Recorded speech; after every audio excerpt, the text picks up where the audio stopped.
বিসমিল্লাহির রহমানির রহিম। আসসালামু আলাইকুম।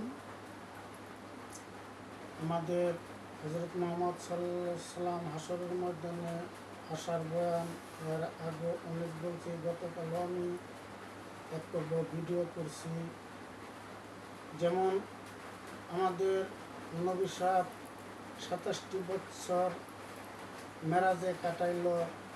এই সমস্ত কিতাবের কথাই এই 27 বছরে যা আল্লাহর কাছ থেকে দাওয়াত আনছে, দুনিয়া গারত হওয়ার আগ পর্যন্ত বলে শেষ করা যাবে না। তাই আপনারা যেদিন যতটুকু আমি ভিডিও করি দেখবেন, লাইক কমেন্ট করবেন, বেশি বেশি শেয়ার করবেন। এই বলেই শুরু করছি আজকের পর্ব। পর্দা গেরা মা খাতুন দরিয়া আঙ্গুরা, আরো শের পায়া দরে কান্দিবে জোহরা।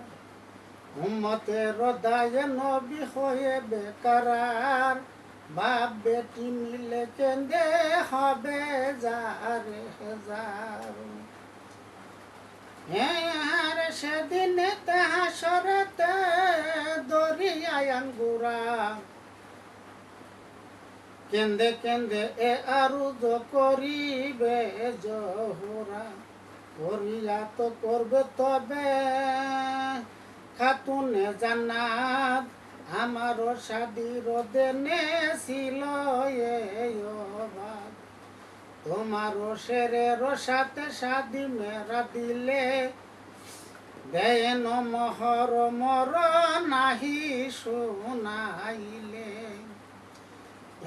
হারে তখনই আরুজ করি বাপের দরবার, শাদির মহর কত বান্দিলে আমার। ভাগের সঙ্গেতে মরে শাদি দিলে তুমি, ফরজ দেন মহর কিসে পাবো আমি।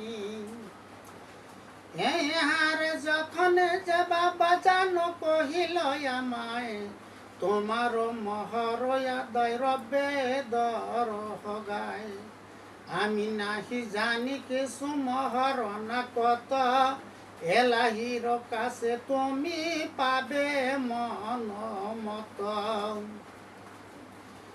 কিয়ামতে বুঝে নিবে এলাহির ঠাই, দেন মহর আমি কিছু জানি নাই। কেন আল্লাহ সে রবের সে পাঠাইয়া দিলে, আপনা শেরের সাথে শাদি দেলাইলে। হ্যাঁ তখনই বুঝিনি আমি দিলে আপনার, যতদিন উম্মত না হয়ে যাবে পার, ততদিন রবে মেরা মহরানা দাবি। এই আজি হুজুরেতে জানাই যে আমি, বাপের উম্মত যবে হয়ে যাবে পার, ফুলসুরাতে পারে হয়ে জান্নাত মাজার। আজের মতো হযরত মুহাম্মদ সাল্লাল্লাহু আলাইহি ওয়াসাল্লাম হাসরের ময়দানে আসিবার বয়ান এই পর্যন্তই শেষ করলাম। আরও অনেক বাকি আছে, কিছু কিছু করে আপনাদেরকে এরকমভাবে ভিডিও বানিয়ে আমি দেখাইব, শোনাইব, আপনারা ইনশাল্লাহ দেখবেন।